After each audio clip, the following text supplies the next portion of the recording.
Hey guys, welcome to the show. 888-659-3727. You are tuning in to the Hair Loss Show. This is the Bald Truth. Welcome. I am kind of freaked out because I'm somehow connected to Skype, streaming to the GFQ network, and I cannot find that Skype connection on my computer. I know I'm coming through. Andrew tells me it's working, and it's like a ghost connection. Can't explain it. It's really freaking me out. Anyway, phone number 888-659-3727. So great to be here. I wasn't actually planning on doing a live broadcast this week, but I may be out of town next week. So I said, you know what? What the fuck? Might as well do it. If you're new to the broadcast, if you don't know who I am or why I'm here, I am a consumer advocate for men and women dealing with hair loss. I'm the author of a couple of very well-known books on the subject of the prevention and treatment of hair loss, and I'm the founder of the American Hair Loss Association. What we do here each and every week for the past 17 years, 17 years, is provide you guys with a platform to talk about a subject that sadly society does not allow us to talk about, especially as men. And that's hair loss. Now, if you happen to hear my dog panting, he's right by my microphone, right down here. Nothing I can do. It's about 100 degrees here in my studio. It's like 109 degrees here in Los Angeles, or where I live in Los Angeles. So it is what it is. But this is a place for all of you guys to come and to, oh, Jesus. It's like a madhouse in here, to come and to learn and to share and to talk about this issue that so many of us have to deal with. Interesting article came out today. Another study that links male pattern baldness to a disease. Now, what I find funny about these studies is, the last couple of years, there's been this link to possible heart disease. Guys with male pattern baldness may be more susceptible to heart disease. This particular study, which is not a cause and effect study, there's no causal data showing that male pattern baldness is linked to this particular disease, but this study claims that male pattern baldness may be an early warning sign of an aggressive form of prostate cancer. Now, this is what's fascinating, and this is what you guys have to understand. The media will run with any tidbit of a story that sounds sexy like this. Since 2/3 of guys by the age of 35 are dealing with hair loss, they know they have a huge captured audience. So if they say and have a headline like, "Is male pattern baldness an early warning sign of prostate cancer?" people are going to listen. Well, I have to tell you that this story came out yesterday, and our emails have been insane. Through the American Hair Loss Association, through the IHRS, through the Bald Truth, my personal Facebook Messenger, or whatever that's called, messenger system, has been off the effing hook. And when I try to explain to people, especially the guys that I've contacted personally, is if you put any group of men in a particular study and try to focus on whether or not men who are dealing with some degree of male pattern baldness are susceptible to specific diseases, it's very likely that the majority of men in the study are going to be suffering with male pattern baldness. So the studies are always going to be skewed. In this particular study, it was done with a questionnaire. And they studied a certain amount of people. I'm not going to read the whole thing. And it was a significant number of people. And they found, based on the type of prostate cancer that these guys ended up having, and the guys who filled out a questionnaire saying that they started to bald at a certain age, around the age of 45, they surmised that because of this data, because of this questionnaire, that men with male pattern baldness might have a 33% greater chance of getting a more aggressive form of of prostate cancer if, in fact, they are diagnosed with prostate cancer. Now, the physicians, the scientists that conducted the study made it clear that there was no causal effect and that there may be no correlation whatsoever. But what bothers me the most is I understand that all these guys want to get fucking published. I understand that the news finds this sexy. But since there's no causal effect, and since, most guys who have prostate cancer, it's just the way that it is, because 2/3 of men by the age of 35 are going to be balding. And by the time guys find out they have prostate cancer, it's like 85%, if not more, are dealing with male pattern baldness. It just makes common sense that there's going to be a large percentage of guys who may have a form of aggressive prostate cancer. They're going to be losing their hair. And it just happens that in this particular study, the guys that had the more aggressive form, a higher percentage were balding. That's it.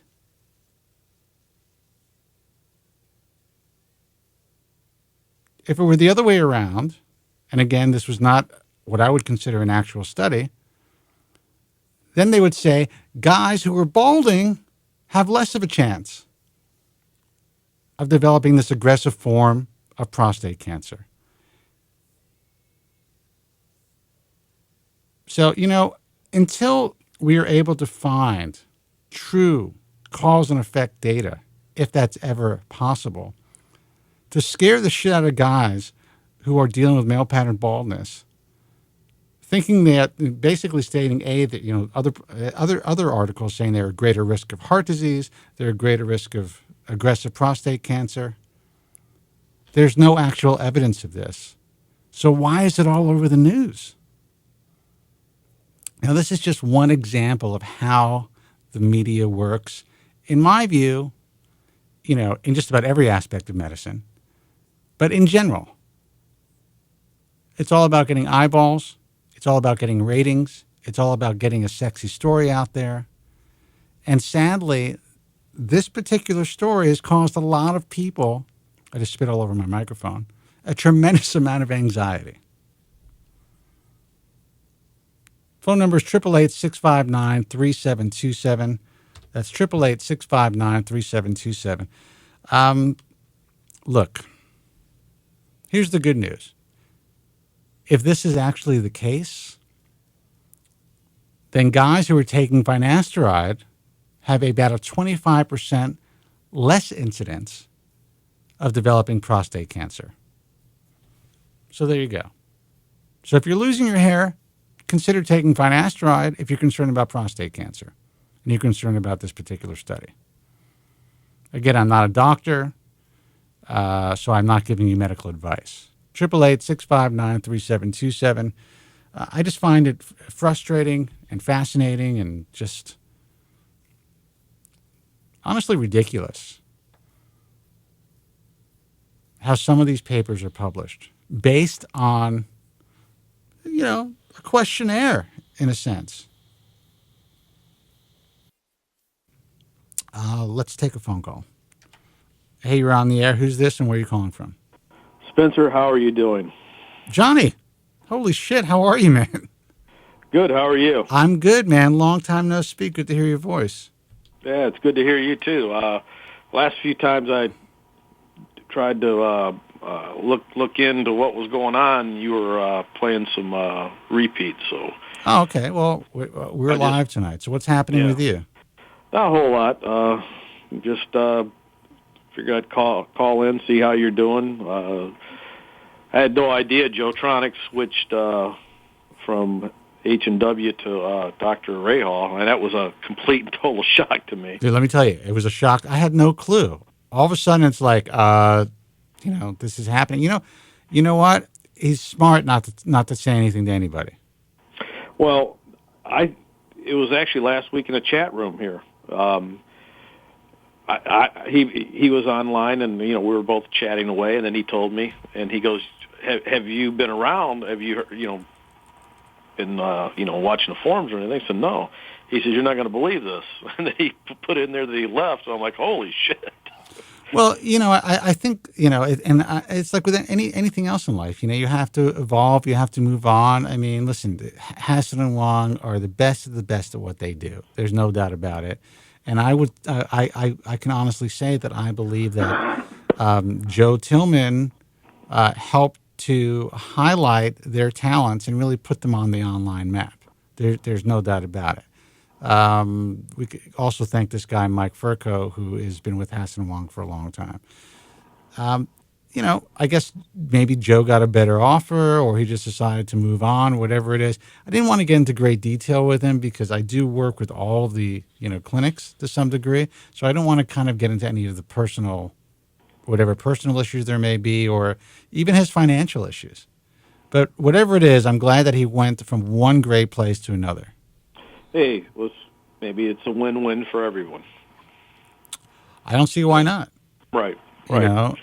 And I'm assuming that they left, that it was an amicable situation, and that look, the bottom line is, as long as Joe Tillman is still out there online doing whatever he's doing, he's helping people.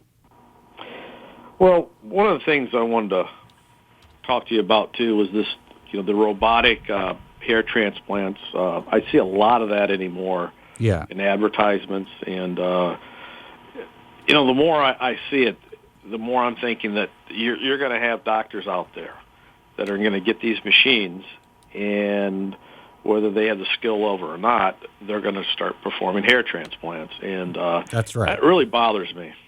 I'll tell you what should bother you more, actually. What should bother you more are these doctors who are getting their hands on a much cheaper device, which is the NeoGraft, because the NeoGraft is really user dependent. So not only are novices getting their hands on these devices and they're being sold as a turnkey, situation where anyone can go in there, if you're an MD or DO, get one of these machines and make an extra $10,000 bill a day easily, or $20,000. With the NeoGraft or devices like the NeoGraft, they're kind of sold on the idea that we can bring techs into your office and they can perform the entire surgery, and all you do is basically have to oversee things. That is a huge problem because the NeoGraft is 100% user dependent. The great thing about the robot, okay, and you know that I am not one to jump on any of these devices, but at least at this stage, when it comes to the graft extraction, the robot has gotten it's at least the latest iteration is at the point now where the graft extraction is incredible. So you really don't have to be incredibly talented to extract those grafts. Now that is only half the battle, though. Placing the grafts that's where the artistic. Absolutely. And that's what really that scares me. I just hate to see some young guy going out there like myself 20 years ago and getting screwed up. Well, this is what's going to happen with the ARTAS robot. Software is being worked on, and there's some stuff that was out. You can check out Bob Bernstein's website, where there's some site creation stuff happening. And to tell you the truth, some of the stuff that I've seen recently is mind blowing. So, for me, if they are at some point able to dummy proof this procedure, and even if it's going into getting into a doctor's office who may not be a hair transplant specialist, if it's relatively dummy proof and the people who are utilizing the machine are well trained, then in the long run, as the industry expands and spreads out and becomes a bigger place, I think there are going to be less people who are harmed. Right now, I can't say that's the case, but eventually I think that's going to be the case, because no matter what you see online, no matter what you see on the forums, no matter how many people are claiming that they're specialists or experts, they're not necessarily great at what they do. Now, even within the IHRS, there are guys who are doing incredible strip, but a lot of guys feel the pressure of evolving their practice into an FUE practice. our guys are getting much, much better. A lot of guys are incredible at what they do. You got guys like Bauman and Cole and Harris and Bernstein. And guys, I'm sorry if I'm forgetting anybody who's doing great FUE, but there's a lot of great guys. Dr. Scott Bowden in Connecticut, which no one really talks about, doing great FUE. Dr. Feller.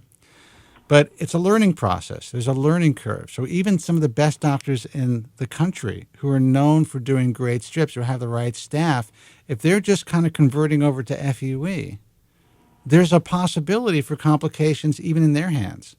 So if there could be a company that develops a machine, a robot that makes it relatively dummy-proof, I think it's going to be a good thing. And I told you, I speak about this all the time, Johnny.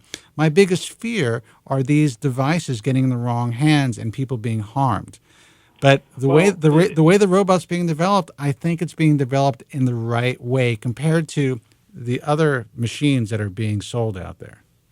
Well, with any type of, with the robotics being, controlled by a computer, it's either junk in, junk out. So it's basically going to be, how they're programmed. But I just like, the hair transplants when they first evolved, especially in the 90s with the mini grafts and such, there's this panacea of people going out and, like myself, getting them.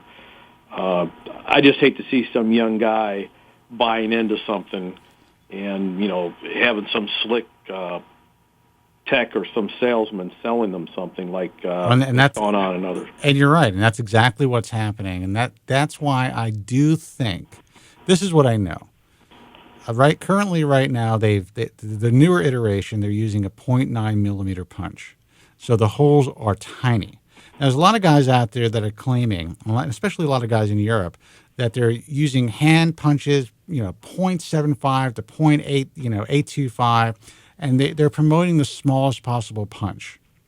The truth is, if you know anything about surgical hair restoration, anything about follicular units, if you're using a 0.75 punch, it's very unlikely you're going to even get out, you're going to be able to pull out an intact 2-hair follicular unit without damaging it. I'm sorry, you could be the best tech in the world.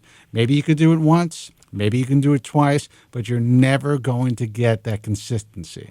So a 0.9 or an 825 at the smallest is really what you want to shoot for in order to get consistent grafts. The fact that the robot now is using a 0.9 tells me that at the very least, they're going to be able to get intact grafts consistently, and they're going to be able to eliminate the human variable.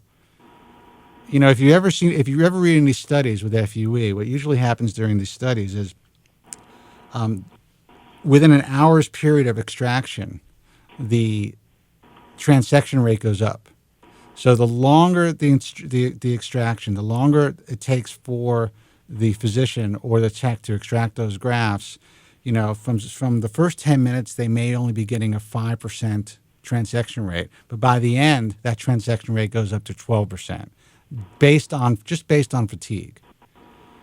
So with the robot, that eliminates that completely. So as the robot's removing these grafts, Spencer, do they have to be cleaned up in any way?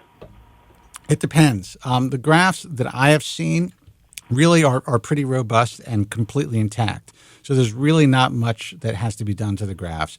For instance, Dr. Charles does kind of almost like a stick-in-place technique where they remove the grafts, and as the grafts are being removed, he is placing them and creating the recipient sites so that the grafts stay out of the body for less time.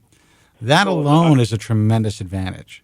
The longer the graft is out, and it's in saline or whatever solution they use, the longer or the more likely that it doesn't have as the life it could have being placed back into the recipient. Right. Well, the shorter time it's out of the body, the better it is for graft survival. Now, the truth is that those grafts can stay in a holding solution for a couple of hours, no problem, and still survive and grow in a very robust fashion. But if you're able to remove it from the body and then within minutes or seconds put into the recipient area that not only shortens the procedure, but it creates a much more greater possibility for full graft survival, and also grafts may not even shed because it's kind of tricked into thinking that it never left its blood supply. Well, when they make the recipient side, is it the slit, or are they still using some of the punch or the needle? I'm sorry, can you repeat that? When they're taking the graft and they're placing it in the recipient site, are some of the physicians using the slit grafts like Hassan and Wong? I know they're known for that, or are they using a punch type? No. Currently, everything's being done by hand as far as the recipient site creation. So it depends on the doctor. So there are doctors out there who are using cut-to-size blades that basically were invented by Hassan and Wong, and actually they sell the blade cutter. So there are guys who have the ARTAS who are using cut-to-size blades, and they're doing the lateral slit technique. And then there are those who are using a hypodermic needle and using the bevel of that hypodermic needle to make the slits. So you have sagittal and coronal slits, depending on the doctor. You have guys like, Ron Shapiro, for instance, who likes to use the combination of the two.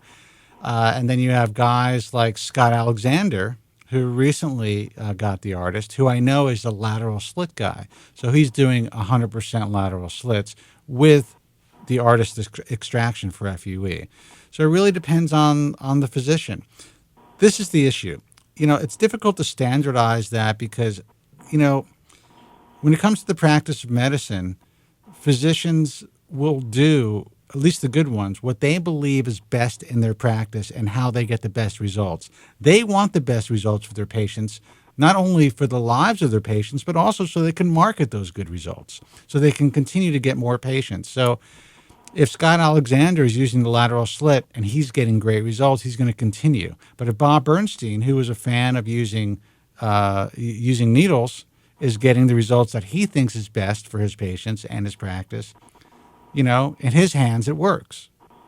So it's kind of hard to use absolutes when it comes to these things because there really is an art to it. Well, I guess it's what like you said, the physician feels comfortable with, and what they feel that, like you said, that they're going to give their patient the best result. Absolutely, but I am worried, and you should worry. And I am the guy that has been, pounding this drum for the longest. Since 2008, I have been talking about my concerns with these automated devices, and I came out and spoke very honestly about the NeoGraft, and I got a lot of shit for it. And a lot of doctors who have contacted me over the years saying, you know what, you got to say something, we got to do something, this is going to destroy the industry. You know what? I did say something, and I did do something, but they all kind of recoiled back into their little worlds, scared shitless of any possible repercussions. Well, I don't think they like to criticize one another, and sometimes you have to basically take a stand against something, and they can't expect that an advocate like you to be the only one that's going to speak out. I mean, sometimes they need to get on their soapbox and speak out too. Well, what's funny, the ISHRS just put out a mission, like a consumer alert. And I have to tell you, and guys who are listening who are, obviously all of my guys in the IAHRS are in the ISHRS as well, it's the most ridiculous thing I've ever seen, in my opinion. It is not only weak, if you were to really look at this consumer alert and everything that they stated as a possible issue or something that they disagree with or that they're warning consumers about, most of the guys performing surgical hair restoration in this country or in North America and even around the world could not practice. They're talking about the use of consultants. They're talking about the use of, from my understanding, they're talking about, non-medical personnel making medical evaluations. Well, how do you think, all these online consultations are done? They're not done by doctors. They're done by salesmen. And these salesmen are saying, you know what? I think you need 2,500 grafts and, sign on the dotted line. And then, of course, at the end, when the doctor finally sees the patient, then the doctor makes the final judgment. But it's still complete bullshit.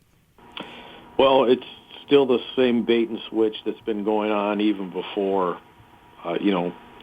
with when this industry first started, getting legs and really started running in the late 80s and early 90s, where, they've got slick ads and, pretty girls on their advertisements, and that lures you in, and then once you're in, they browbeat you. Not all, but a lot. And let me tell you something. This is my dream, and I really believe this could be done. If these devices, whether it's the artist or if it's some company coming out of China or whoever, is able to make this procedure truly dummy-proof and truly consistent, I believe, even with the slick advertising, even with all the shit that will continue to happen, it will be a safer place. It really will be. The problem is, then we're going to have to really watch and kind of focus on the technicians and, how things are sold. And it's going to be a whole different form of consumer advocacy. But at the very least, if we can make this an environment where people are not going to be damaged, that's going to be incredible. And I think it could be done. Like with any skill, though, Spencer, you evolve over time. You just don't you don't create an electrician or a welder overnight. Any type of trade, you have to be able to practice that trade, and you're only going to get as good as the work that you do, and as often as you do it. So they're not going to have technicians that are going to be, you're going to train one, and then overnight they're going to be, skilled. Absolutely. But and this is the thing, that so many techs suck. You know how many times, and this isn't even a joke, I would call a front office or have a relationship with a receptionist, on the phone, and then, call them to speak to them about something and find out they were performing surgery that day. That's scary. It sure is scary. Especially to someone that hasn't done their due diligence because of ignorance. And they're basically, at their wits' end. They want to fix a problem, and they've seen a slick ad.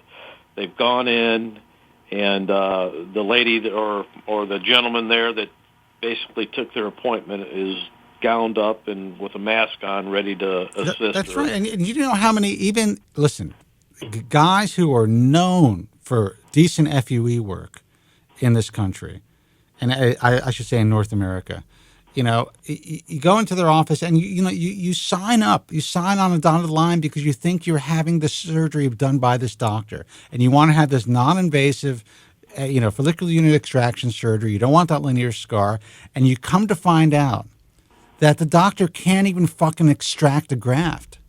That all he's doing, which is an important aspect of the surgery, is creating the recipient sites. Very important. But the entire procedure is being performed by technicians, including extraction. Now, in many states in this country, that's illegal. And how medically ethical is that?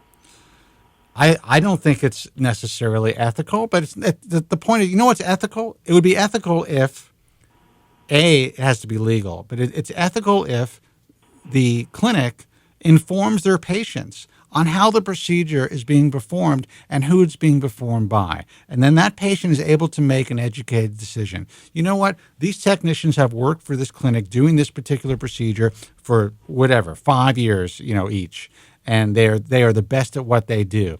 These are our before and afters. You can meet patients. You can speak to them. At least be informed that, okay, this is the way that it's done. And the doctor creates the recipient sites. The doctor helps with some of the placement, the angulation. But the techs are doing the vast majority of the work. If you knew that was the case and you were comfortable with that, then that's fine. I think that's ethical.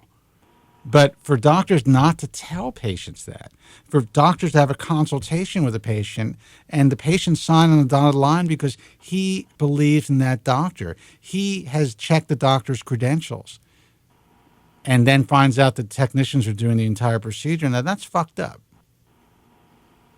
At the last big conference that you were at, do you see more doctors going to the more automated type of procedures? Well, the last conference that I decided to go to was when the automated procedures are really just coming into play.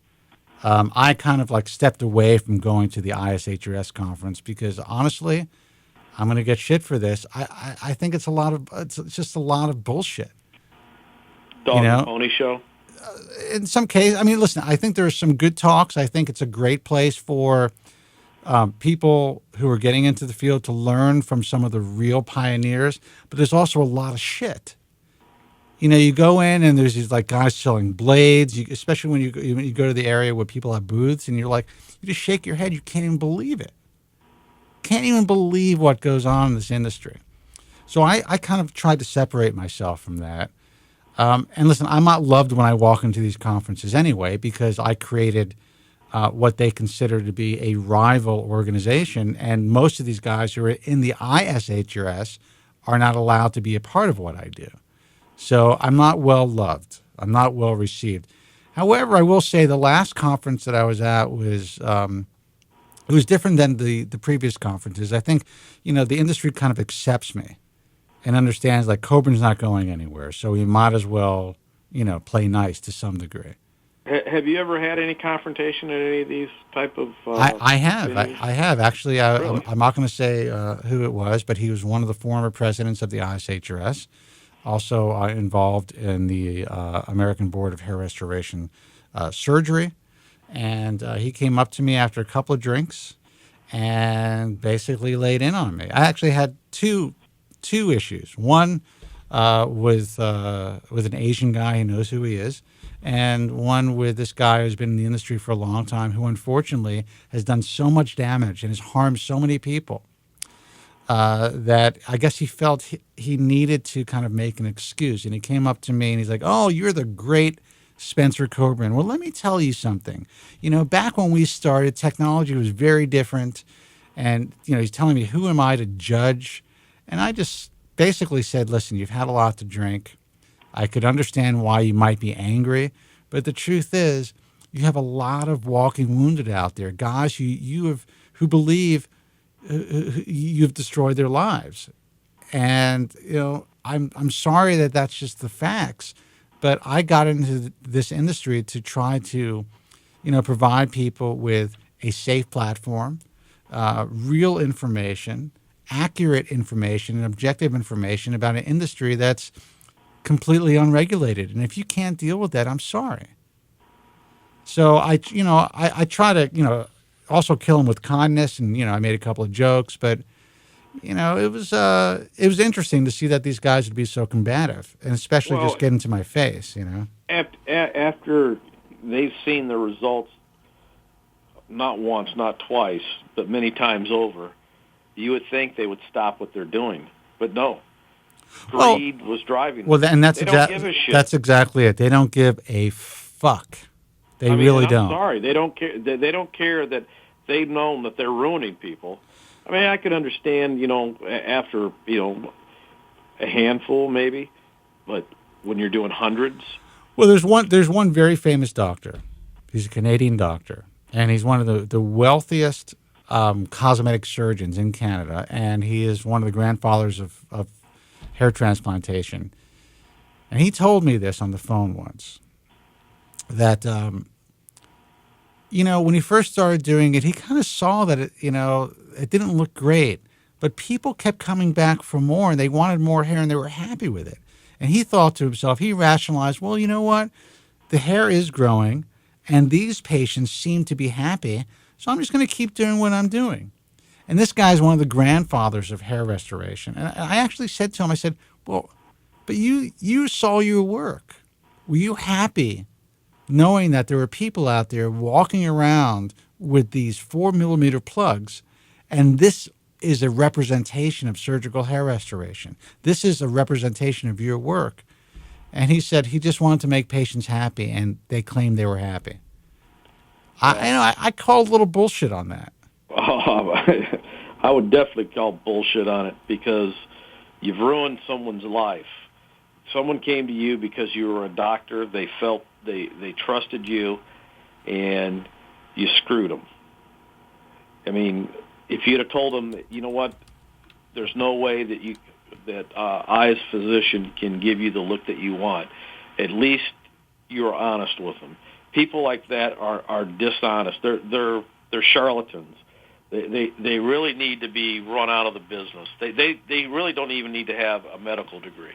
It's just, you don't know how many, well, you do know, but those folks that are out there in the audience, you don't realize how many men and women have been ruined by doctors that have lied and misled. Oh, tomorrow morning there are going to be thousands of people in the chair who have been misled, and they have no idea. They saved their money, they took time off of work, and they have no idea that they are going down a path where their lives may not be destroyed like they were 10 years ago, but they are not going to get the result that they hope for, and they're going to be in a hurt locker. They're not going to be happy. They're getting on a roller coaster that they are not prepared for. They're on a roller coaster because once they get to that peak, it's not pretty. It's ridiculous, and I'm told I have to stop cursing. I'm sorry, Andrew. I know we're on iHeartRadio now, and I forget. I forget. I enjoyed the fact that we're online and I can curse, but you now can blame it on me, Spencer. You haven't talked to me in a while, so just blame it on Johnny Ohio. I will. I'll tell the people at Clear Channel that it was Johnny Ohio's fault. Johnny, listen, it's a pleasure talking to you. I'm going to take some more phone calls. Well, it's always a pleasure to talk to you, and keep up the good work, and don't worry about all this other technical things that are going on and people not calling in, Spencer. You're doing a great job. Well, I appreciate that, man. You're saving a lot more guys, let me tell you. Well, I appreciate that. Thanks a lot. No problem. All right, take care. 888-659-3727. Let's see who this is. Hey, you're on the air. Who's this? See, these guys, man, they get cold feet. This guy was holding on for 15 minutes. Let's see who this is. Hello. Hey, you're on the air. Who's this? Hello. Hey, Spencer. Hey, who's this? It's George. George, holy cow. I mean, all the old timers are calling back. How are you? I'm hanging in there, man. It's been a rough summer, like I told you. I know, and I just want to, I don't want to say anything publicly, so if you want to talk about it, that's fine.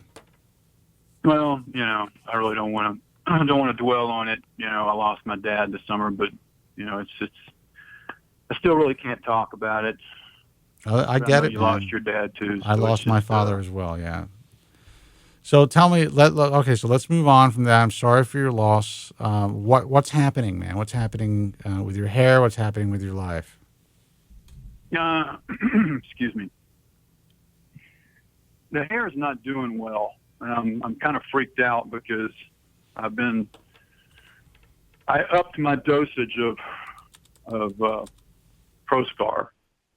A while back, I got on a script program through my drug program through my federal retirement, and I bumped because I was seeing some diminishment of results. I bumped it up to 5 milligrams a day, like 5 milligrams every other day. Right. Because I remember you talking about how you had you were not cutting your pills. You were just like taking.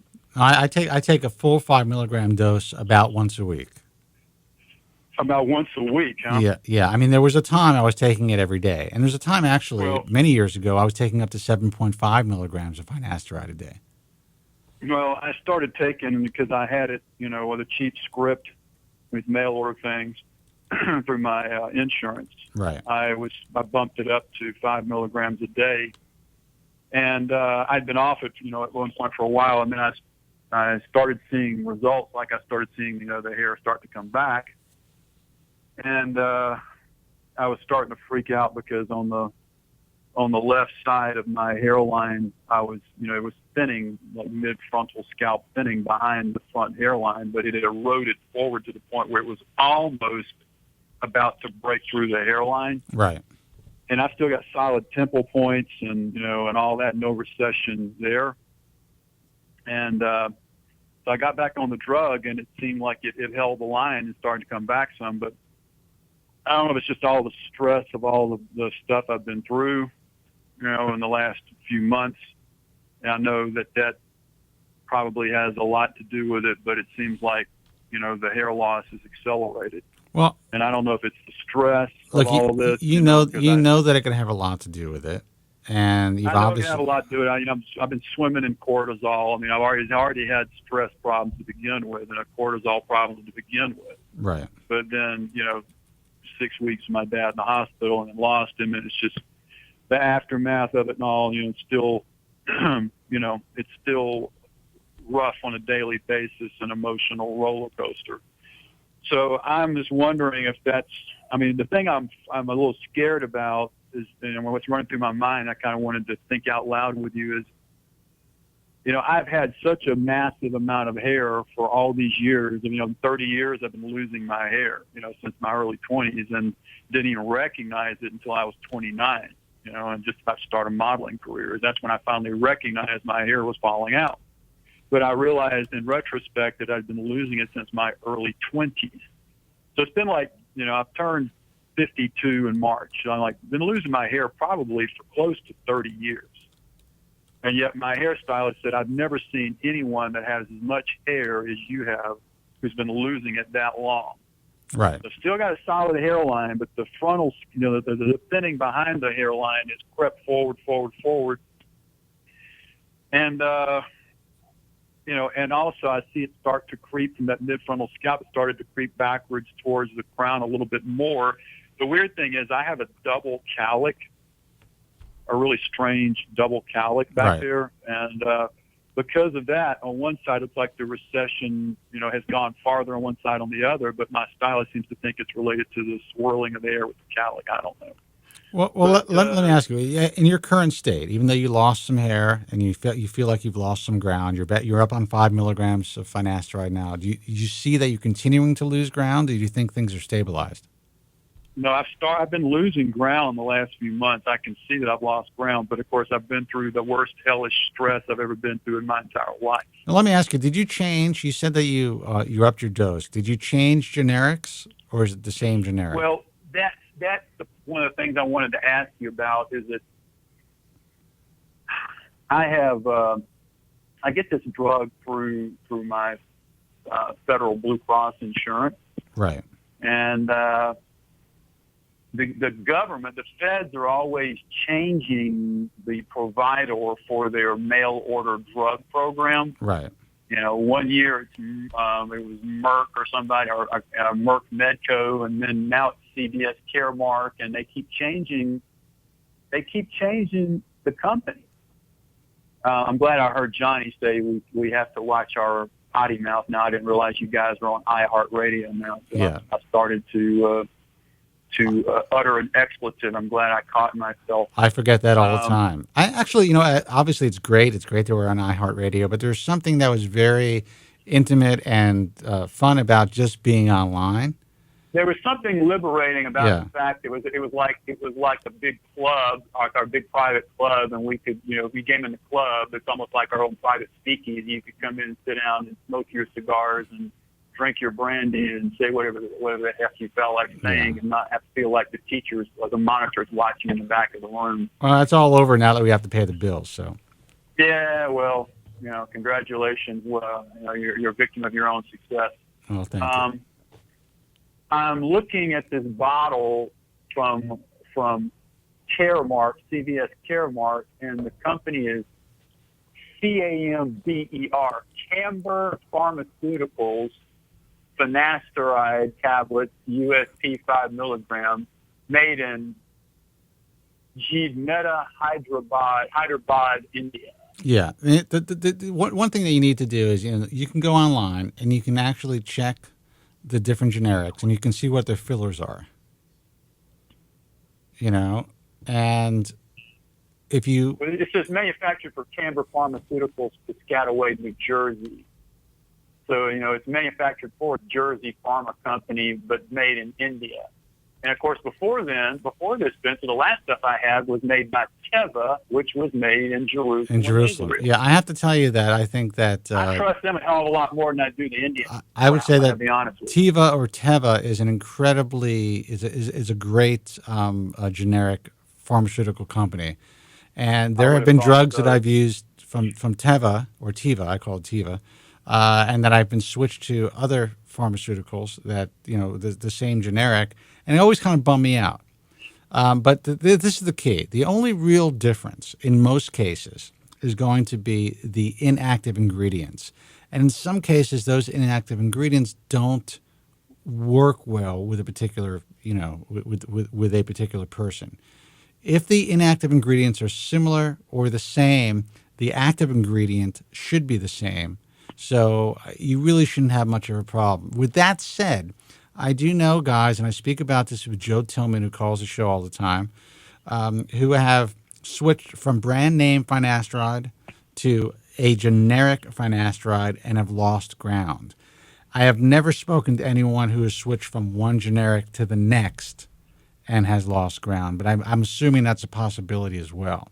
So that's why I asked. Do you know anything about this company, since you came from New York? Do you know anything about this company, Camber Pharmaceuticals? I've never heard of them before.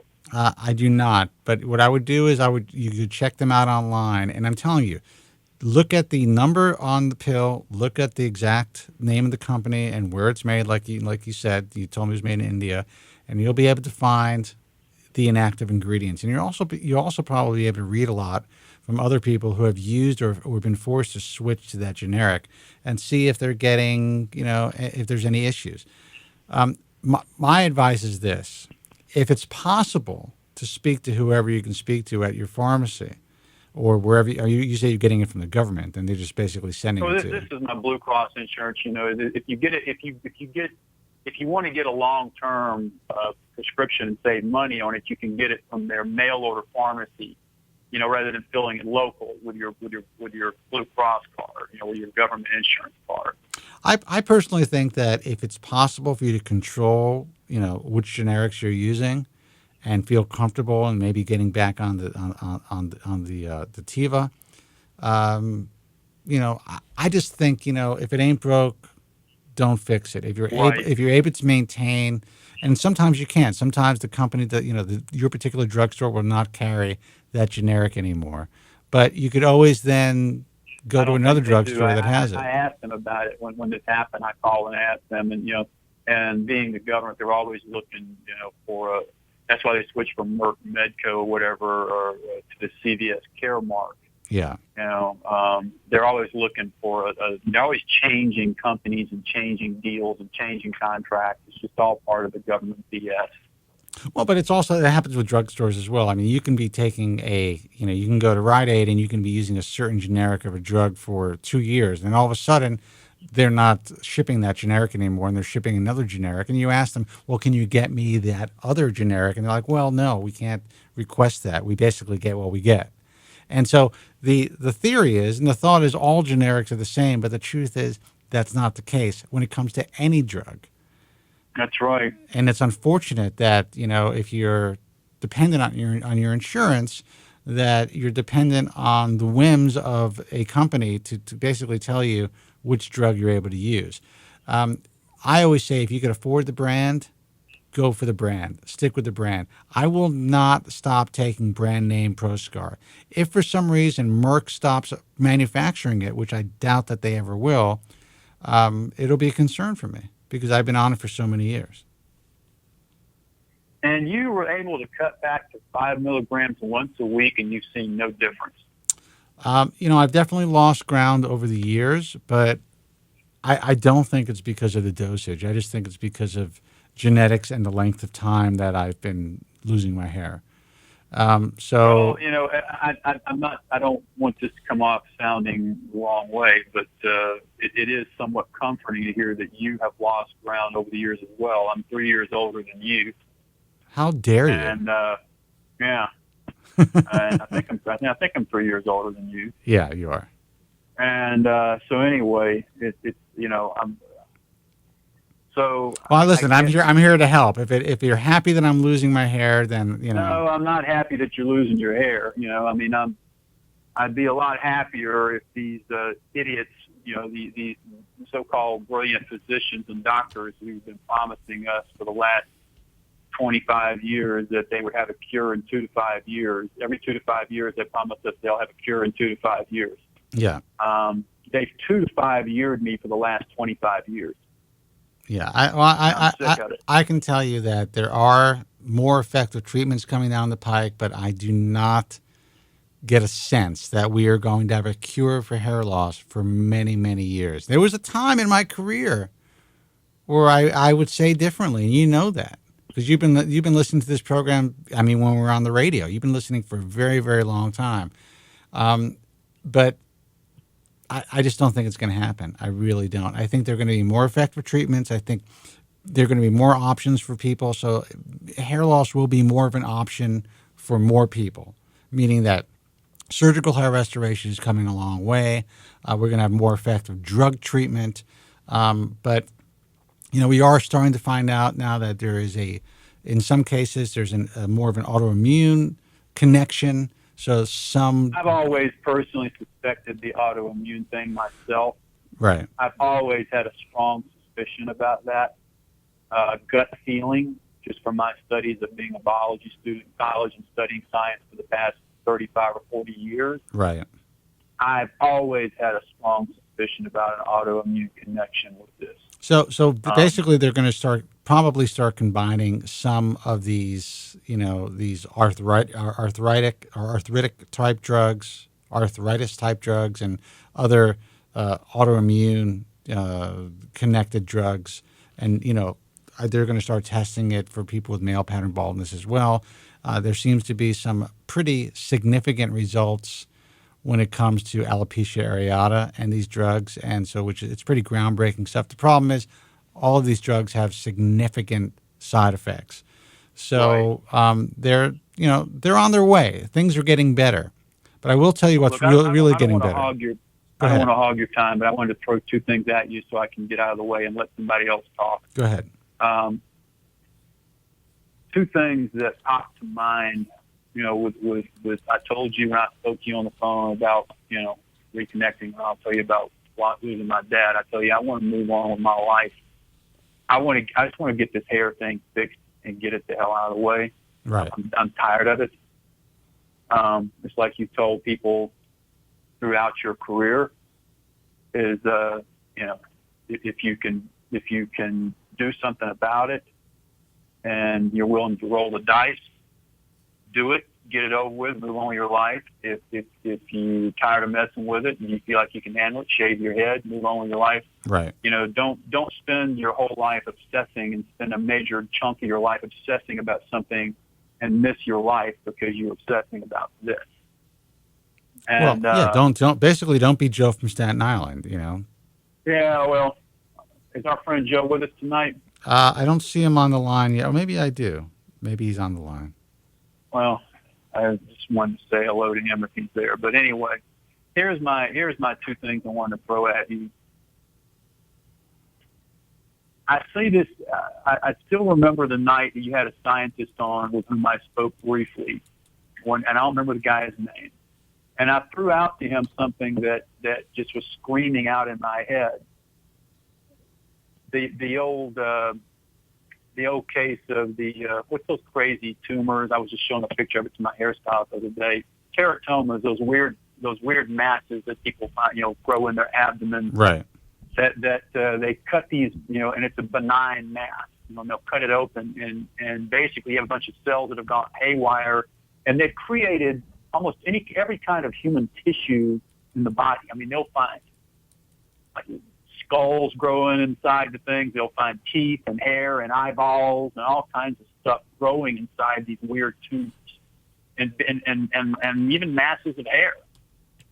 And I asked the scientist, I said, look, why can't you guys crack why these hairs are growing inside these tumors? And if you could figure that out, it's like you could grow like you could take our own cells and figure a way to alter the genetics, or you could create a massive, a unending supply of donor material that you could then use for implantation. You remember that time that guy was on and we had that discussion? Do you remember that several years ago? I actually do. Okay. I forgot what his response was. I don't remember what the guy's response was. It was one of these typical mealy-mouthed, wishy-washy doctor responses. And well, we don't really know the answer, blah, blah, blah. And I'm thinking, that seems like something you guys ought to be working on. Right. I mean, let's face it, if we can't find a freaking pill to take to block whatever causes the follicle to shut down. This DHT thing is obviously not the full picture, because when they inhibit it down to practically nothing, it still doesn't solve the problem. Right? That's right. Still doesn't fix the problem. So there's something else going on, probably autoimmune, until they can figure out a way we can take a pill and grow back our full head of hair with the follicles that are just sit there, that are there turned off and dormant. I would say the next best thing is to find a very artistic surgeon like the guys you vet and have something like this teratoma thing where they can grow an unlimited supply of donor hair, and then they can chop it up and do the gajillion grafts and, cost you a fortune, but at least you'll have a stinking full head of hair. Yeah, I mean, that would be intense. That's the holy grail right now, and that's the holy grail. But the other question is that even as much donor material as I have left, because I have such a massive amount of hair on the sides and back, I see, how slowly the hair loss has progressed over the last 3 decades, and I still have so much hair and a solid hairline that I can dummy it up where people can't even tell. But now, man, it seems like it's accelerating so quickly.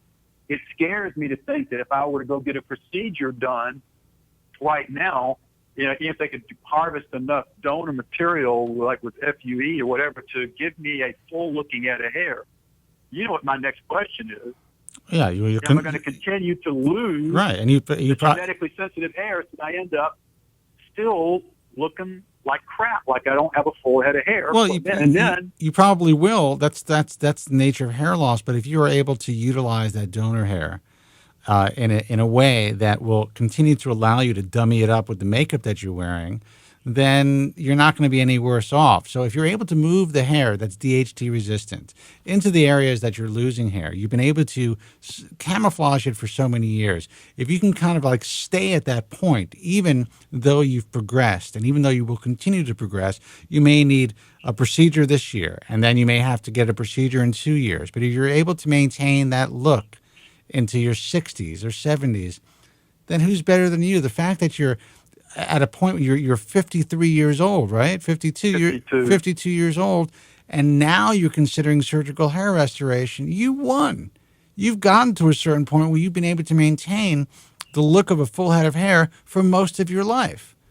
Now it's all gravy, especially if you have really dense donor hair.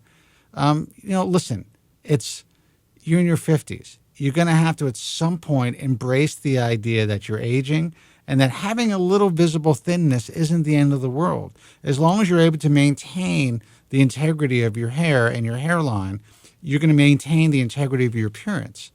It's not going to be perfect, but if you can deal with that. But this is just where my joke in Staten Island comes in.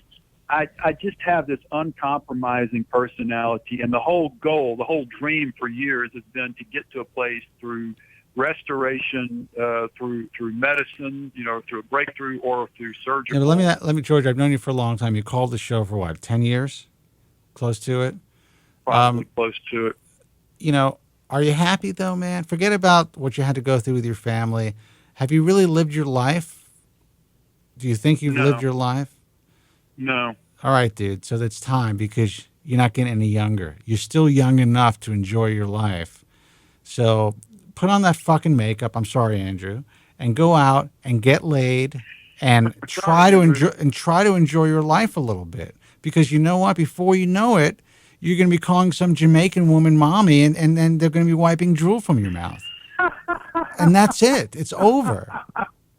The whole goal all along was to get to a place through surgical restoration or through natural regrowth, through a breakthrough where I wouldn't be dependent on makeup, where I could be intimate with some girl and she could run her fingers through my hair without coming up with a handful of freaking makeup. You know what? That's been the goal all along, let me tell you something. I ought to be happy just to be there. Let me tell you, if common law left me, if something happened, I don't give a S. I will, it doesn't make a difference to me. You got makeup on your hands? Sorry, I wear makeup on my head. Deal with it. You know what I mean? That's it. That's just the way that it is. I can't be self-conscious. I'm almost 50 years old. You got to live your life. Oh, I'm too drunk, can't get an erection for some reason. I'm going to pop a Viagra right in front of you. I mean, I would not be ashamed of that. I understand. Hey, man, it hit me about a year ago, this Indian girl friend of the family. My parents kind of semi-adopted her about 10 years ago. She was a grad student here at my university, my alma mater. So she and her husband come into town for a visit, and her mom's visiting from India. Her mom's like a year older than me. Right. Her mom's it was like a year ago, I was 51, her mom was 52. Right. Well, the girl and her husband, they're both computer professionals in Baton Rouge. They take my whole family out, mom and dad, me, we take us all out to dinner because my parents pretty much kind of like raised her for a number of years. So took care of her while she was here going to school. So we have a big dinner. Her mom's sitting across from me. Woman can't speak a word of English, right? So I'm sitting there next to the son-in-law, and I've got my jeans and my cap on because I didn't feel like doing the hair, right? Right. So we're sitting there having dinner, and the mom looks at the daughter, and the daughter, who's born in 1980, and this girl was like 34 at the time, or 33, she looks at her daughter, and she yammers something in Tamil, whatever that Tamil Nadu language or whatever. And she, and the girl, my buddy, my adopted sister, looks at me, starts laughing. And I said, "What's up?" And she says, "Joey, my mama just gave you like the greatest compliment in the world." And I said, "What did she say?" And she said, she looked at you and said, "How old is this guy? Is he like your brother's age?" I said, "How old's your brother?" She said, "My brother's 21. Wow. And I'm thinking, and this woman's a year older than me. I'm thinking, does she need glasses or something? She probably does. So, and it suddenly hit me. I thought, I've got to I'm letting this hair thing hang me up. I just need to do something to get over it, and just quit worrying that I'm going around looking for fraud or something. Honestly, I think you need to start drinking. I think that's what you're missing in life, because get a little liquored up and go out and have some fucking fun. Just liquored up. That's what my lawyer told me. Oh my God. Well, anyway, listen, I appreciate your time, dude. It's great. It's great to hear your voice. You sound good. I know you've been through a lot, but please listen. If I tell anybody, I'm going to give you, in short, I don't know if you've watched or listened to the show for a long time, but our friend TJ, who obviously he has found a woman and has gone on with his life. And I got to tell you, the woman his woman is hot. You go to Facebook, check her out. I mean, he's got some hot blonde chick, and this guy's 5'1", and he's had like 3 hair transplants. He's with a hot chick. What the hell's your excuse? And my hairstylist told me the other day, and he's like 3 or 4 years older than me. He's been cutting my hair since I was in my mid-20s. He looks at my hair and he says, one of my clients just went to Atlanta. Oh, the other thing I was going to ask you about. I see these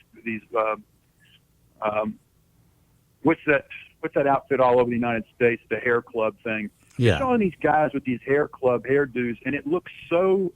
I don't know if these are just the special cases, but it looks so natural. These guys like they have a full head of hair with whatever that weave thing is they put on their heads. It looks so good. It's a fresh piece. It almost tempts me to want to go do that. Dude, let me tell you something. These guys, they put on a fresh piece, and they're very lightweight. They're really used for these commercials. The stuff that you buy that you're going to be sold allegedly at these clubs it's not the same thing. So if you're going to go for a piece, you should go online. There are some great websites. Yeah, I remember you talking about the online things you could get a good stuff. Top Piece you said in someplace else. There is coolpiece.com. There is Hair Direct, which is another one. You can buy a top of the line, really, lace hair system. You have to learn how to do it all yourself or find someone to cut it in, but for a few $100. And you could buy 12 a year and change them like contact lenses. So what do you do? Like pull your natural hair that remains through the holes in the weave or something? No. If you have a lot of hair, you can't do it. You'd have to cut your hair off. I got way too much hair, man. It's not going to work. If it's just like if it's just like a yarmulke in the bald spot or whatever it is, or you just want to put it behind your hairline, you can shave some areas of the hair just so you can kind of attach it, and no one's going to know the difference. No one will know the difference. Your problem is you can't let anybody know. No one could touch your fucking head. You can't tell people that you have paint in your head. So you live in hiding for your entire life. You're going to call me in 3 years. You're going to be like, I'm 57 years old. or whatever, however old you're, No, my 55 years hairstylist old. told me, he said, he looked at my hair and he says, I got a client that just went to Atlanta and just got a hair transplant. He said, I thought about you. He said, this dude had loss a lot worse than yours and not as much donor hair. And he said, this guy's hair is finally grown in, and he says, it looks incredible. Yeah. He says, it looks incredible. I think he says the guy spent like 15 grand on it or something. Yeah, listen, And he said, it's not going to be it's not going to be cheap, but if you go to the right guy and you're the right candidate, you know, but then again, once you have that transplant, you're going to wait another year before you go out and get laid? I mean, just do it, man. Just do it no matter. You know what? Go out, find yourself a woman, find someone to share your life with, and then consider having surgery. You don't wait till you think you're perfect, because you're never going to be perfect, dude. No matter what you do, you're going to find something wrong with you. That's just human nature. Well, you know, the hair is not the only thing. There's other stuff going on, obviously, in everybody's lives. That's just, you know, a big part of the issue. George, You've been very gracious with your time, as always. Well, listen, it's great. I'm glad you called. I hope you become part of the program again. We miss you, and I'm glad you're back.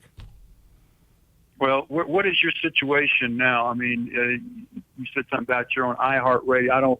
I don't really know anything about this iHeartRadio. I saw something they had on television about it a few months ago. Well, you can listen through the iHeartRadio app. You can listen on Stitcher. You can listen through iTunes Radio. You can just go to GFQ, the guys from Queens Network. You can go to our website, which is thebaldtruth.com. You could watch the program. You know, there's a lot of options. So what is iHeart? Is it some kind of syndication deal or something? Well, basically, it's online radio. It's a clear channel company. It's all these stations and different, you know, and broadcasts like ours that you can listen to online through an online app or directly on your PC or Mac. Or are you on TuneIn now? We are on TuneIn as well. Okay, I've got that app on my iPhone. So I guess you have to look for GFQ on TuneIn. But listen, I'm going to take some phone calls, and just try to listen to me, dude. I'm giving you the best advice I can. You always do, and I greatly appreciate it. All right. Are you on every Tuesday now, or you take like alternate weeks? Just about every Tuesday. You know, like next week, I don't think I'm going to be on, but you know, you can just check it out. I would say 9 out of 10 times I'll be live now. Is it 8 to 10 Eastern? That's correct. Okay. All right, man. You take care. Appreciate your time, Spencer. You got it. 888-659-3727. Let's see who this is. Hey, you're on the air. Who's this, and where are you calling from? Oh, hey. Hey. I'm Kenny from New York. Hey, Kenny from New York. What can I do for you? Hey, you know, I'm really young. I'm 23. Well, it's good to be young. Yeah, I just had a few questions about like hair loss and everything, because this kind of like hit me like 2 years ago, and I'm really like bummed out about it. All right, let's talk about it. Yeah, you know, about 2 years ago, probably like a month shy of like my 21st birthday, I noticed like some slight recession in like my right temple, and you know, hair loss doesn't really run in my family, which is kind of like got me like concerned about it. Oh, it kind of caught you off guard. I had the same problem. I was about your age, and it wasn't something that was really apparent in my family. Right. Yeah. But you know, exactly, and it really caught me like off guard. So, but you know, because I'm really young, and you know, no one in my immediate family suffers from hair loss except for like a few cousins in my family, but they inherited that gene from the parent that isn't genetically related to me. Okay. If that makes sense. Yeah. Well, yeah. So basically, it was the your uncle or aunt by marriage. Right. Yes. Yeah. Exactly. And you know, so like I said, this really caught me off guard, and like now I just turned 23. But the truth is, you really don't know if that's where they got it, even though you think that's where they got it from. There could be someone in your lineage that dealt with male or female pattern hair loss. Right. Well, the thing is, it's that, like, for example, like both my grandfathers on both sides of my family they passed away like years ago, but, you know, they were one was like 69 years old, the other one was like 55, and they both died with like a full head of hair. all their brothers to this day, they're like in their mid-50s, are just starting to lose their hair. I think what you got to worry about is the fact that these guys are dying young in your family. That's the real concern. Well, the thing is, my one grandfather on my father's side, my grandfather, my father's father, he passed away at like 69. But my mom's father, he passed away from cancer at like 55. Wow. That's tough. But yeah, I mean, pretty much a lot of people in my family have a full head of hair. I mean, my dad right now, he actually turned 49 yesterday. And, Wow. he has a pretty... Your dad is the same age as I am. Is he really? Yes, he is. Oh, wow. I mean, but the thing, that's funny though. But the thing is Not with for him, me. Oh, well, I'm sorry. I'm just kidding. I'm just kidding. So go ahead. All right. So I appreciate the background. Tell me what your issue is, and maybe I could help you out. Okay. Yeah. I'm sorry. I don't mean to take up your time. No, it's okay. And everything. But it concerned me because my dad, he still has a pretty good head of hair. Like he's starting to lose a little bit of hair, but if you looked at him, you wouldn't really notice because it's age appropriate. Right. I mean, he's 49 years old. He's not on any hair loss medication or anything like that. So it's just kind of like a natural thing. But I mean, he still has a really good head of hair. Now, have you gone to a doctor? Have you tried to get some advice? I did. I went to a doctor in New Jersey. I went to Herbert Feinberg Right. 2 years ago. And I think he's on your IHRS. He is, yes. Yeah, just because I actually went to him. He was like my regular dermatologist when I used to live in New Jersey. Yeah. And did he suggest Propecia, or did he not think you needed it yet? Well, know what it is? I showed him my hairline, and he looked at it, and he says there is a slight recession at the right temple, but he thought it might be like a maturing hairline. Right. So this was something that, he didn't recommend anything. He was like, come back in a year. But it's been like 2 years later, and I never went back. But to me, I don't know. I feel like it might be getting worse because I'm 23. Like I said, my birthday was last month. And well, happy birthday. I will tell you this. You know your hair. If you think it's getting worse, it probably is.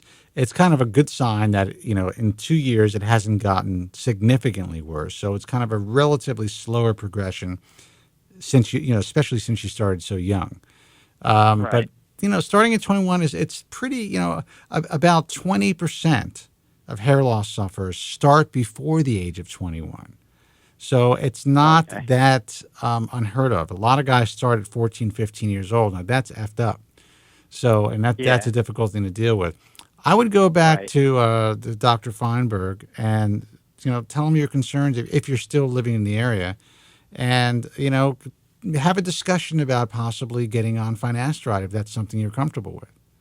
Right. And so, I mean, the thing is, I was considering it recently now, but the only problem is, I go online and, I always research medications, and I've read good things about it, and then some bad Of course. things. But, the horror stories are scary. Yeah, they are. And, it's not really the sexual side effects I'm worried about. I mean, I am worried about that. Don't get me wrong. Right. But it's, just the fact that you can go through an initial shed in the beginning, and the thing is, I don't want to lose more hair than I gain. Well, I get that, and that is a real possibility. That almost always happens with Rogaine or minoxidil, and it can happen with finasteride. Sometimes the shed is, you could notice. It depends on when you catch the hair cycle. If you catch the hair cycle in an anagen phase, you actually might see results quickly, and then within 4 to 6 months, you'll go through a shed. Some guys don't go through a shed at all, which is called a telogen effluvium. And some guys will go through a shed initially and get worse before they get better. And then there's a subset of guys that just get worse. Yeah. These are chances you have to take. If you know you're going to be bald anyway, then you have to kind of put that into, the equation and think about whether or not, it's something that you want to consider. Go ahead. Oh, go on. Sorry. No, I'm done. Go ahead. Oh, no, I was just saying, because the thing is, like, I feel like it might be a little thin, but, like, I went to actually my general doctor, and he says my hair is fine, and he's bald. Right. But So, like, it's always the bald guys, for some reason, that will say your hair is fine. I don't know what it is. I don't know why maybe they just don't want you to start to feel the anxiety so early in your life. But they know the reality of it. I will tell you this. If you believe, and if you're not OCD, and if you don't have body dysmorphic, you are. Okay, well, I am too, I to am some OCD. degree. Yeah, I was diagnosed with it at like 7th grade. So Okay, so you're screwed up like me. All right. Well, all right. Yeah. Well, welcome, because half the guys that listen to this show are like us. But okay, I'm glad that I'm yeah, not the only you're one. not alone. But you know what? If you do see a difference, one way to do it is to kind of record images. You can do it on a monthly basis, or even on a daily basis, just with your iPhone. That seems obsessive, but at least you'll be able to see the changes if they're occurring. If you're unable to style your hair the way you used to be able to style it just a few months ago, that probably means that there's some changes happening. You know if your hairline is receding or not. You just do. Yeah. I mean, with like I said, my case was like really there's nobody in my family except for like cousins that are bald. So it's like I'm in that phase where am I losing my hair? Am I not losing my hair? It's scary. And then to go on a drug that might worsen it when it might have not been as bad as it could have been, is another scary. Those are all tough decisions. And you know what? If you take this drug and all of a sudden you go through this telogen effluvium and you look a hell of a lot worse than before, you're going to be kicking yourself. And I understand that, so you have to be at that point where, all right, I know I'm losing my hair. If I don't do something, then I'm going to go bald anyway. You have to be at that point. If you're not at that point yet, then even considering taking the drug may be a mistake. Right, yeah. I'm not even sure if I'm at that point yet. Yeah. I mean, when you say intelligent, that's like thinning of the whole head, isn't it? Say that again?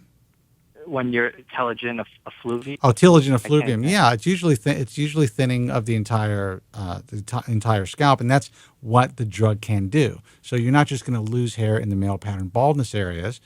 You'll probably lose some hair if it does put you through a shed throughout your entire scalp. But it's going to be most noticeable in the thinner areas, which is probably the temple or the crown or wherever you're losing it. So that's normally the way that it works. However, there are a lot of guys who don't go through a shed ever. You know, my personal experience on the drug is I saw gains within the first 3 months. It was like, holy, I couldn't believe how great I was doing on it. And then at about the 7th month, I thought that everything stopped working because I began to shed again. Now, I started back in the dark ages, so there was nothing online about this. No one knew about the 6-month telogen effluvium or dread shed or even the initial shed because the drug wasn't being prescribed for hair loss yet. So, I basically found all this out myself. I stuck with it. I upped my dosage a little bit out of panic, but I just continued on. And then everything kind of settled. And I went through a few more sheds over the years. But, for me, it's been a very effective drug, as it is for millions of other guys who have had success with it. But there are those who you're going to read their horror stories online, like with any other drug. They're going to be impotent. They're going to go through a shed that they never recover from. You read all kinds of crazy stories. The guys that usually have the great results, they're not going online posting about it. Right. So I mean, that makes sense too. I mean, because when I went to my doctor, I spoke to him again about it, and this is my family doctor, so he knows my family history and everything. And he says if I'm really nervous about it, I could go on. He said Propecia. He didn't seem to be hesitant about prescribing it to me. But, like I said, it's just that shed I'm afraid to go through because I don't want things getting worse. Well, doctors, they're not hesitant because they read the physician's desk reference. They look at the data, okay? They look at the clinical trials, and they also are focusing on their own practice. So, like if I ask some of the doctors in the IHRS, and we've polled these guys, how many guys in your practice have come back and claimed that they've had permanent sexual side effects? It was like zero. There was one guy that said that one of his patients complained about side effects after he stopped using the drug, but those side effects resolved themselves. But if you go online, everybody's suffering from post finasteride syndrome, and they feel like they're permanently impotent. So you just Right. don't know. So in your doctor's experience, in his practice, the drug is safe. So that's why he has no problem prescribing it. You might find another doctor down the road who's had a different experience. So Right, of course. Yeah. that's just the way that it is. But listen, we're going to take another call. I hope that this phone call helped you a little bit. All I can tell you is this: you have to be ready for anything. The good news is the drug works for most people. About 84% of the guys, at least during in the clinical trials, had success with the drug without any adverse side effects. Okay, Yeah. so about 14% had no success, and only about 1.5% to 2% in clinical trials. That is, anecdotally, and the stuff that's being post clinically that's being put out there about side effects, the number seems a little higher. But at least clinically, a very small percentage of guys had side effects, and that includes the telogen effluvium. So, you Right. just be prepared with the information. If it's really bugging you and you see that you're progressing, see your doctor again. But you don't have to rush into anything. I mean, hair loss, while it sucks, if you're equipped to deal with it, maybe consider shaving your head and see how you look. Yeah, the thing is with me, I'm really skinny, and I'm really young, and like this is like such an important years of like my life right now, where like I just graduated college. Like, You know what? Get your ass in the gym and work out for the next year. See how your hair does. Get your body in incredible shape and prepare yourself for the possibility of having to cut your hair really short and living as a bald man. Don't just Right. sit there and take it and say that, that my life is over, because it's not. There are workarounds. Yeah. And medication may be for you, or just going into the gym and getting really buff and, developing other skills in your life and shaving your head. That may be another option. Right. Yeah. No, that's a possibility too. I mean, I don't know. I know Joe Tillman was on the show last week, and I was trying to find his email. Maybe I could email him like pictures and see what he thought. His website is hairtransplantmentor.com. Yeah, I went on it. It says it's not like open right now. Yeah, well, that's the only thing that I can give out publicly. So Okay. just wait till it's up, and you'll be able to contact him. Okay. All right, great. man. All right. Listen, good luck. All right. Thanks Thank for you. the call. Take care. 888-659-3727. All right, I won't take a break. I'll take some more calls. Let's see who this is. Hey, you're on the air. Who's this, and where are you calling from? Hi, Spencer. This is David Artista. David Artista. How the hell are you? I'm fine. How are you? Not bad. Doing a little show here, I haven't been listening to the show. I just called in a little while ago. So, anything missing? You missed absolutely nothing, as usual. You gave some great advice to Ken. I thought that was great. Oh, good. I'm glad you appreciated that. Yeah. Who were you speaking to prior to Kenny? I think I was speaking to George, who was an old-time caller he used to call the show many years ago, and he actually has been a listener for about a decade. Again, you gave him some great advice, too. You're doing a good job. Well, that's my job, dude. I appreciate it. Yes, and I would imagine everybody appreciates you. You would think so, but I don't think that's the case. Well, the largest percentage of people, I would say they do. Well, I appreciate you saying that. So how is Joe? Joe from Staten, has he called in? I saw him on the line for a little while, and then he hung up. So, I mean, I think what happens with Joe is he gets frustrated if I'm on the phone with other people. Oh, But, it's a call-in show. I tell these guys, if you don't call in, I go off the air, and that's it. I don't need to be here. I only do the live shows so I can talk to you guys. Otherwise, I just do recorded stuff. Yeah, right. I wanted to mention that I did write to Dr. Wesley last week, Okay. and I have not heard from him yet. And I've been telling the people on the forum that Dr. Wesley he's very busy. I mean, you probably realize that too, right? He's very busy, sure. Yes, he's got a lot on his plate. But he also, I think, what happened with all these guys is they want to kind of be involved with the forum. They want to engage in be engaged with you guys, but then everyone takes advantage of that. Everyone takes advantage of, whether it's a scientist coming on the forum or whether it's a hair transplant doctor coming on the forum, and they bombard them with questions. What happened with Replicel and Histogen, all these guys were willing to, provide as much information as they thought was reasonable on Bald Truth Talk. And all these assholes just scare them away. I understand what you're saying. And it's unfortunate. So I think that maybe Dr. Wesley feels a little pressure to either produce or to put something online, and now people are pressuring you to get information for them. And maybe Dr. Wesley just wants to be left alone so that he can get this done.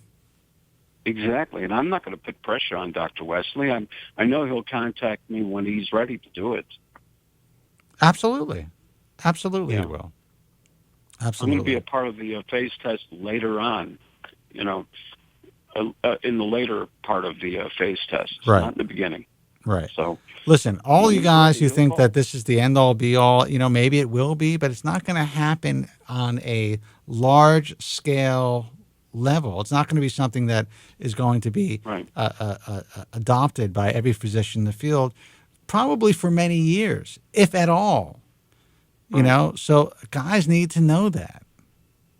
Yes, that's so true. We have to live for now. And it's very possible that Dr. Wesley will be the only person performing this procedure. We don't know that. If he is, and if it's a procedure that proves to be what he claims it's going to be, and what I think that it can be, then who's better than him? He's going to have plenty of patients, and people who are going to choose to have this, he'll be able to charge a premium and do what he wants to do, and that's great. Yeah, I agree with you on that. So I'm surprised Joe Tillman hasn't called in. I don't think I see him on the line. So, but I do see Joe on the line, so I'm going to take his call. Yeah, let's hear it from him. All right, I'll keep you potted up. Okay. Let's see. Joe, is this you? Hey, Spencer. Holy cow! Something you want to Spencer? Yes. If we get production staff, must we have some type of experience and some type of technical difficulties? Why? What's happening? I've been on hold for over an hour, and I think you've seen my number. Or something's going on my phone, maybe. Now, was I talking to people? No, you said you didn't see my number. That I hung up, and I never hung up. Oh, really? I just called back. Yeah, I've been on hold the whole time. It just popped up. Hold on. Yeah, maybe your staff. Hold on. Joe from Staten Island. My name is. Excuse me. My name is. Would you like me to reiterate it? My name is. My name is. My name is. Have you heard it? Excuse me. My name is. My name is. My name is. Joe from Staten Island. Now, Joe, are you actually in the chat room as Andrew? No, I just typed in to let you know that I was on hold because you announced to the audience. So why'd you use the name Andrew? I didn't put that name in. Why'd you have to put that name in? I didn't put it in. It was Andrew on my computer and accidentally typed it in. Ah. I said, Spencer, this is Joe. I'm on hold. This is Dave Artista. I'm sorry, Spencer. This is technical quick. Yeah, I'm here, Joe. Hey, Dave. How you doing? I'm fine. How are you? Well, Spencer, me and Dave. This is a radio show, guys, right? If you guys aren't interesting, I got to hang up on you. We're going to be very interesting if you give us a minute. First of all, I'd extend my condolences to George over the tragic passing of his father. Well, I'm sure he appreciates that. Yeah, me and Dave had a very lengthy conversation for an hour and a half last week.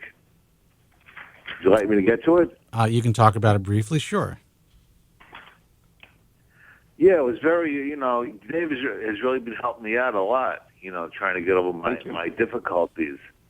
And I have a shocking announcement to make to the millions of people listening to the show right now about myself and to you. You're getting a sex Dave. change. No. Gay. No, I'm gay. No, just kidding. But Dave helped me to realize I've come to a tragic conclusion through the help of Dave. And what's that? That you prepared for this, Spencer? I'm prepared. I'm sitting down. That my problems are far deeper than that of hair loss. Holy cow! Congratulations, Dave Artista finally got through to Joe from Staten Island. I certainly hope so. That's a miracle. Yeah. He made me realize in our intimate conversations that when a cure does come or an effective treatment, which is coming, not necessarily a cure, as you said, but effective treatment, and I'll have significantly more hair, I'll be ecstatic for about 2 weeks. Then I'll move on to the next problem. Yeah, I agree. And everyone's been telling you that for a long time. I find it interesting that Dave convinced you of that, but I guess it's because you've developed this intimate relationship. I don't know what that means. We've had a long enduring conversation over the last couple of years, right? This is like Ratty in the chat room says, this is a breakthrough. This is huge. I mean, this is Joe has gone to. It's like getting to a level in your therapy where you're finally there, where the therapist has finally made that breakthrough. Yes, I want to tell all you young guys out there, very briefly, to get back to Dave, don't throw your life away like I did. It's not worth it, guys. When you have more hair in your head, your life ain't going to change that much. You ain't going to have the key to a woman you want. You ain't going to have the key to riches. This is a fantasy, guys. Wake up. Smell the coffee. That's so true. And I'm so Joe, I'm happy for you, man. Dave, I gotta pat you on the back for this one because it's hard to believe. I still actually think Joe's going to call in next week depressed, but I hope I'm wrong. Well, I hope you're wrong. Well, I am. I think what helps that conversation, Joe and I, is that we're about the same age, and being that we are the same age, I feel that I could give him that kind of advice.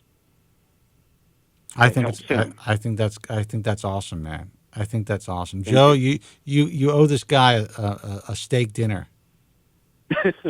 Well, what did I say in my email, Dave? When you come to New York, I'm going to meet you when he sees Dr. Wesley and buy the biggest steak going. And, of course, you're invited too. I don't want. You think I want to be there? Yeah. For that freak show? Are you kidding me? No, dude. That would be a lot. That would be a lot of fun. It really would be. It would be it'd be on me. You know I can afford it. I know you could afford it too, and I will take that free dinner. I'll take that free steak dinner. It'd be my pleasure to have you and Dave. I met you on several occasions, but I never met Dave. I'm considering setting up a Skype account with Dave so we can maybe view each other. I was thinking about that. We'll have to discuss that first. All right, but you have to confirm that it's only going to be from the waist up, Joe. When I come out to New York, my wife will come with me. So common law will have to come out too. Oh no, I am not getting her involved with you guys. It's not going to happen. I'm sorry. You never know, Spencer. Dave may kill us both. You never know. It's very possible. So I don't want common law to be involved. Listen, guys, I'm going to hang up. I'm going to hang up on. I'm going to take one phone call before we go. 30-second news. Yeah. Go ahead. 30-second news. Scientists are now at Columbia University are now looking into that run-farb arthritis drug for male pattern baldness. As I said, and I sent you an email, it's an immunological disease, as is alopecia areata. And they believe that this may help, we emphasize, may help male pattern baldness. Yeah, and that's exciting. That's great. And finally, I've said this again, people in the chat room are asking in the forums, when is Bimodipros coming out? Within 1 to 3 months, Allergen will be making an announcement on the effectiveness of Bimodipros. I have no idea what that's going to be. So, well, we're excited to find out. Joe from Staten Island, thank you so much for calling. Artista, always a pleasure, and I'm so glad you were able to get through to this guy. I hope it lasts. Yeah, I hope Dave, it I'll lasts. email you tomorrow. All right, guys. Thanks for the call. Thank you, All right. Spencer. All right. Thank you for taking a call. You got it. Let's see who this is. Let me see. Line. Hey, man, you're on the air. Who's this, and where are you calling from?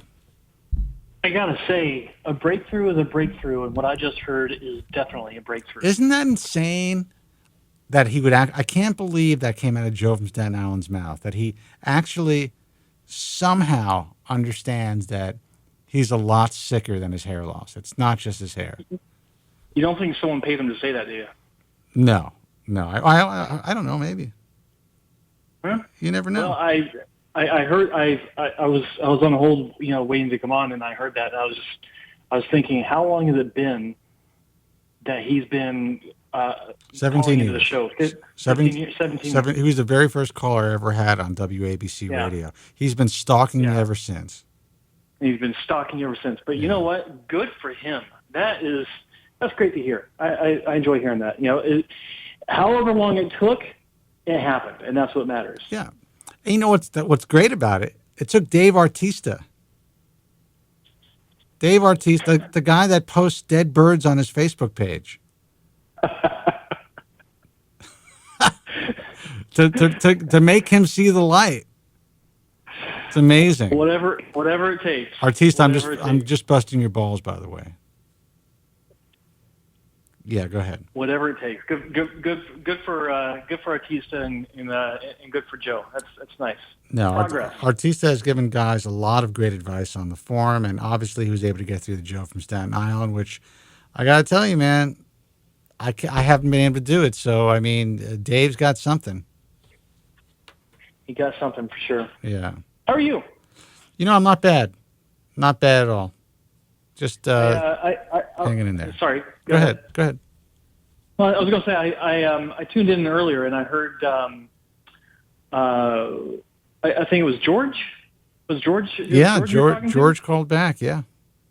And so, good to hear from him. But he said something about I was in the middle of something. I heard something about generics and ProScar and what works, what doesn't. What was his issue? Oh, he's constantly put on a different generic. He just started to take 5 milligrams of ProScar because he felt he lost ground. Okay. The company that he gets his drugs from. He used to work for the federal government, so he's on some sort of a plan where he gets everything mailed to him, and and the problem is with any insurance, they switch your generics on you without them ever informing you. So if you really want to be consistent, you either have to get name brand, or you have to kind of like figure out what generics are working for you and try to stay within those couple of generics. Of course. Yeah. No, and that's good advice. I mean, people don't understand how the pharmacies work sometimes is, they just give you whatever they have on hand. They're not going to tell you the difference between one generic versus the other. And half the time they don't even know themselves. The easiest thing to do is, if you're using a drug for a long period of time and you get a different generic of the same drug, you can look it up online and you can see what the differences are as far as the inactive ingredients. In most cases, if the new generic has less inactive ingredients, less fillers, whatever it is, you're usually going to be pretty good. It's when they have a lot more than and again, this is just theory, but I do believe this. If you have more than what you're used to taking, then you're putting yourself at risk of being sensitive to different things that are in the drug. Right. So I would always look for that. It's supposed to contain the same amount of the active ingredient, but we don't know if that's the case. We don't know if that's the case, and who knows what the filler, what fillers are going in, and if any of these fillers have some sort of, it's something I've not really thought much about, but what if some of these fillers have some sort of, I don't want to say neutralizing effect, but sure. If these fillers are even properly mixed in after the last batch of whatever was being made, in the same vat. I mean, some of these companies they're making all kinds of different medications. That's right. There's a process that they have to go through. They don't have one area designated just for a finasteride product. I mean, it comes in contracts that they have to fulfill, and they go through so many batches, and then they clean it up and move on to the next contract, which is some other generic. Who knows the process of how thorough they are when they clean up in between these different batches of medication. You want to try to stick to companies that the bigger generic companies like Teva in Jerusalem, incredible company, make great generics. There are some others, there are some companies that actually have like an international presence where they have manufacturing plants in all over the world, including the United States, Sweden, even smaller parts of the world. That's when it kind of gets a little iffy because different drugs are being manufactured in different facilities. So I mean, who the hell knows, man? To me, when it comes to my hair, stick to stick to the brand name if you can, or stick to a generic that you've been doing well with.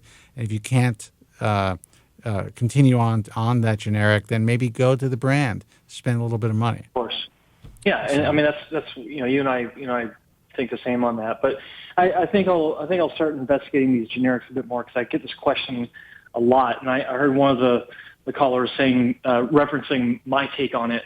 And yeah, I get people ask me more and more than ever, and I think it's probably because of your show. And so I owe it to them to look into the generics a bit more, just so I can maybe have a little bit more of an informed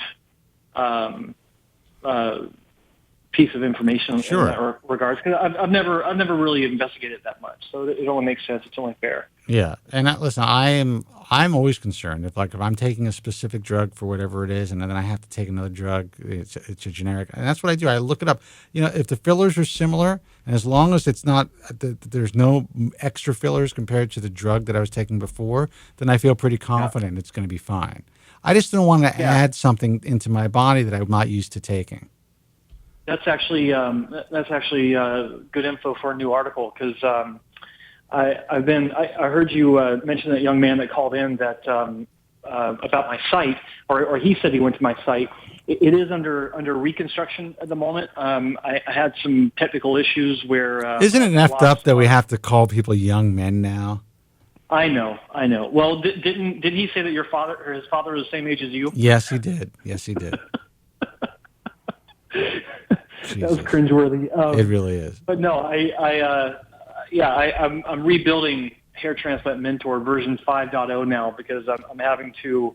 I lost some information. I couldn't retrieve it. So I thought, what a great opportunity to just kind of rebuild it from the ground up. I've got a lot of my articles I'll be re-uploading to the site, but this is a great subject for a new article that I can write because it is important. It's a question I get a lot, and I know you get a lot. So. It's something to add to my list. But no, absolutely, and I think the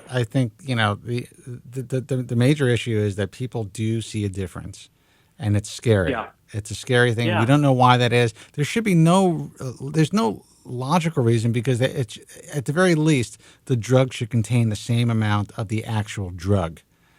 I can understand the different fillers and colors and coatings and stuff like that for each different generic. The shape. Maybe that's it. The shape. Yeah, the shape does it. You know what? I'll keep you potted up. I'm gonna take another phone call and then we're gonna call it a night. So let me make sure you're potted up. Hey, you're on the air. Who's this and where are you calling from? Hey man, you're on the air. 773 area code. No. Or is it 646? All right, forget it. I love these guys. They'll stay on hold for like 30 minutes, and then as soon as you go to them, they just flip out.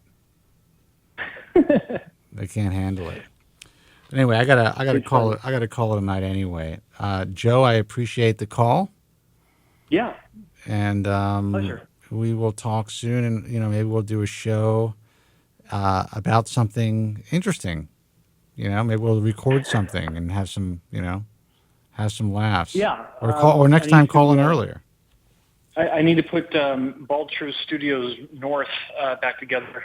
And yeah, we'll do that. We'll get some subjects knocked out because there's some things coming up that people are interested about. So happy to do that. And now I'll call in earlier next time. Who is this guy, Dr. Kramadov? I can't even pronounce it. He writes, why did Spencer say Joe and Furco had a falling out? Furco is a great guy. Who said that? When did I ever say Joe and Furco had a falling out? That's ridiculous. Where is this? It's on the chat. And how would anybody know the last name Furco? Because I just mentioned Mike on the air. That's Good question. That's really weird. That is weird. Is this Mike Furco in the chat room? I don't know why he'd be in the chat room. Is that a possibility? Furco is a great guy, by the way. Anyway. Oh, I love him. Yeah. Anyway, I'm going to get out of here. Sure. Yeah. Thanks for the call, dude. Guys, I'm going to hang up on you now. Guys, let me get up the websites. Thebaldtruth.com for archives of this broadcast. That's www.thebaldtruth.com, of course. If you want to check out information on hair loss, check out the American Hair Loss Association at americanhairloss.org. And if you are interested in speaking with and interacting with other hair loss sufferers, go to our message forum, baldtruthtalk.com. I will tell you, though, please take whatever you read on the message forums, on all message forums, with a grain of salt. You never know where the information is coming from. So please be wary. All right, guys, until next time, be strong, God bless, and thank you so much for listening. Thank you very much. I'm sorry for any inconvenience you may have been put to prior to the program, and I'm glad you enjoyed it. And if you could now leave by the exits at the rear, that'd be splendid. Thank you. Good night.